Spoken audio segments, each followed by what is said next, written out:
সুবহানাল্লাহ, আলহামদুলিল্লাহ, লা ইলাহা ইল্লাল্লাহ, আল্লাহু আকবার। পড়েন সুবহানাল্লাহ, আলহামদুলিল্লাহ, লা ইলাহা ইল্লাল্লাহ, আল্লাহু আকবার। এই চারটা জিকির হচ্ছে শ্রেষ্ঠ জিকির।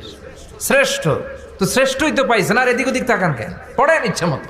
এই চারটা জিকির একসাথে মিলিয়েও পড়া যায়, আলাদা করেও পড়া যায়। আবার বিষ্ণুই বললেন, মিজানের পাল্লা ভারী করতে চাও, ফাআম্মা মান সাকুলাত মাওয়াজিনুহু ফাহুয়া ফি আইশাতির রাদিয়া। মিজানের পাল্লা যারা ভারী করতে চাও তারা দুইটা জিকির করবা, সুবহানাল্লাহি ওয়া বিহামদিহি, সুবহানাল্লাহিল আযীম।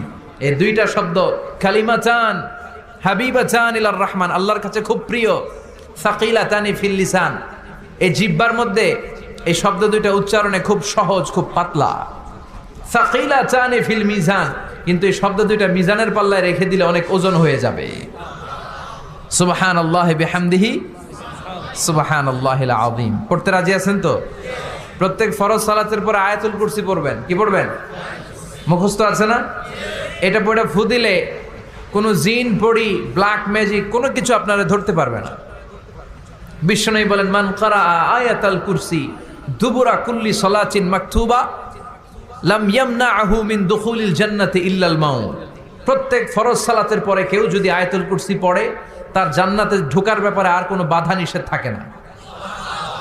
একটা জিনিস ছাড়া, সুবহানাল্লাহ, আরেকটু পরে বলেন, একটা জিনিস ছাড়া, ইল্লাল মাউত, সেটা হচ্ছে মৃত্যু। লোকটা মরে না তাই জান্নাতে যায় না।